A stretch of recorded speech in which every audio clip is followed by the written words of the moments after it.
আমি খুবই গরিব ঘরের মেয়ে, আমার আগে পিছে কেউ নেই এইরকম। তো এখন কেউ তো জেনে বুঝে গরিব ঘরে জন্ম নেয় না, অপশনে থাকলে সবাই চেঞ্জ করে নিত। এখন কিছু করার নেই, গরিব হতে পারবে না, কারণ গরিব হওয়া মানেই একটা অপরাধ, একটা অভিশাপ।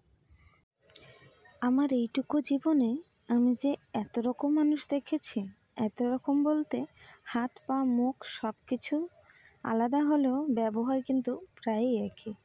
তো hey everyone, welcome back to my channel. তো কেমন আছেন সবাই? আশা করি সবাই ভালো আছেন। তো আজকে আপনাদের জানাবো আমার জীবনের কিছু কথা, যেগুলো আমি অনেক চেষ্টা করেও ভুলতে পারি নাই। ভুলবো কিভাবে বলুন? যদি এগুলো কোনো বইয়ের পৃষ্ঠা হইতো তাহলে হয়তো পৃষ্ঠা পাল্টে দিলেই চলে যেত, কিন্তু মানুষের কথার বান কি করে ভোলা যায় বলুন? আমি যে কোথা থেকে শুরু করব ভাবতে পারছি না।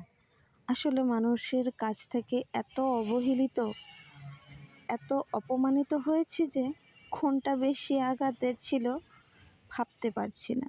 মানুষ মানুষকে যে এত রকমভাবে দুর্ব্যবহার করতে পারে জানা ছিল না। কিছু মানুষ আবার ইনডাইরেক্টলি ভাবেও মনের ভাব প্রকাশ করতে পারে, জানেন? যেমন চোখের ইঙ্গিত, মুখের বেঁকা হাসি, আরও ইত্যাদি ইত্যাদি।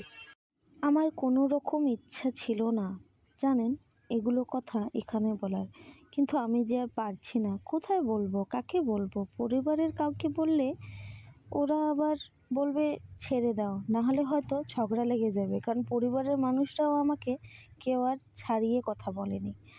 যদি ফ্রেন্ডসগুলোকে বলি, ওরা মুখের ওপর তো কিছু বলবে না, হয়তো সান্ত্বনাও দেবে, কিন্তু আমি চলে আসার 1 মিনিট পরেই গসিপ শুরু করে দেবে, মজা নেবে, নতুন টপিক পেয়ে যাবে টাইম পাস করার জন্য। তাই আমি আর কারো কাছে এন্টারটেনমেন্টের কারণ হতে চাই না। তাই আমার মনে হলো যে এই জায়গাটায় আমার জন্য বেশি ভালো, কারণ এখানে আমি মন খুলে সব বলতে পারবো। এখানে কোনো সীমাবদ্ধতা নেই, এখানে সবাই সমান। যেমন ধরেন শ্মশানে বা কবরস্থানে মনে কিছু নেবেন না।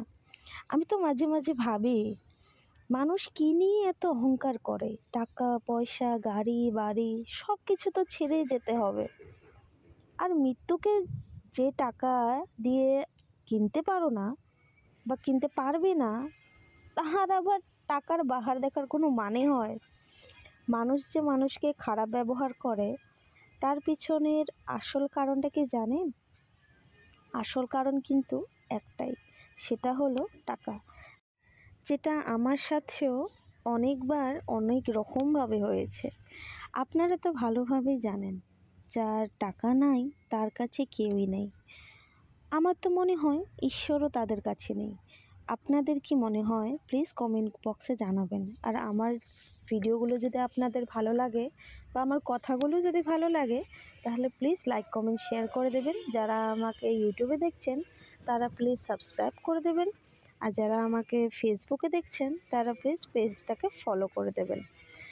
তো যার কাছে মোটা মোটা টাকা আছে, সো কল্ড সমাজও তাদের কাছে মাথা নিচু করে থাকে। আমি এগুলো কিন্তু এমনি এমনি বলছি না, আমি এগুলো দেখে দেখেই বড় হয়েছি আর ভুগেছিও। আমি দেখেছি কিভাবে টাকার ক্ষমতায় মানুষ দোষী হয়েও দোষ ওদের ঘাড় অবধি পৌঁছায় না।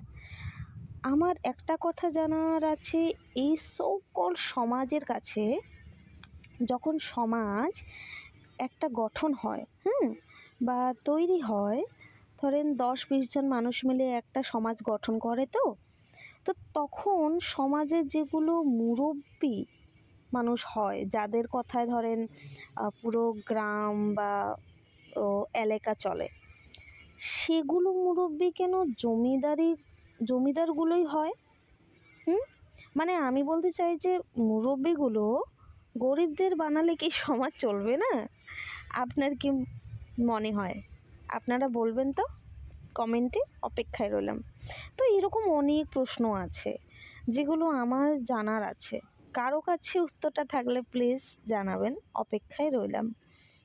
এখন আমি বলছি আমার কথা, ঠিক আছে? এখন আসি আমার জীবনের কিছু কথা নিয়ে। আমার লাইফ বলতে কিছুই নেই, বুঝতেই তো পারছেন। কেন বলছি?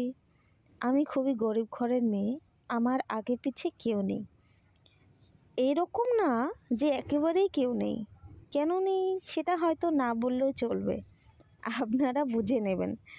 আমি এমনও আত্মীয় পেয়েছি যাদের ঘরে আমরা যেতাম, তারা তো টেনশনে পড়ে যেত, কেন আসলো রে বাবা, তাও আবার হাটের দিনে।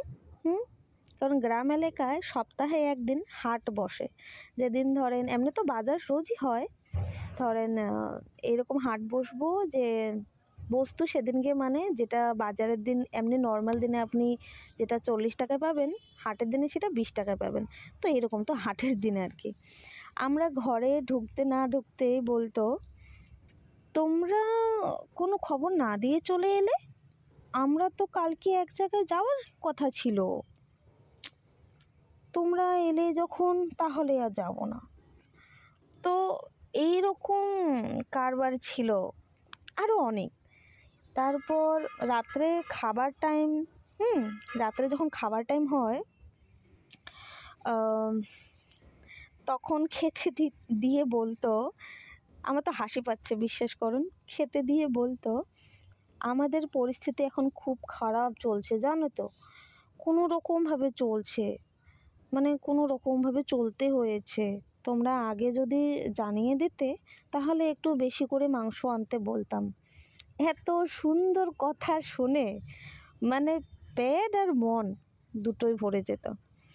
আসলে ওরা মনে করে যে আমরা ওদের সুর, ওদের কথার টোন আমরা বুঝি না, কিন্তু কি করব, এখন ছোট ছিলাম তাই, মানে কিন্তু হ্যাঁ, কথাগুলোর মানে অ্যাকশনের রিয়াকশন হতে একটু সময় লাগে বলে না, তো এইরকম হয়ে গেছে আমার।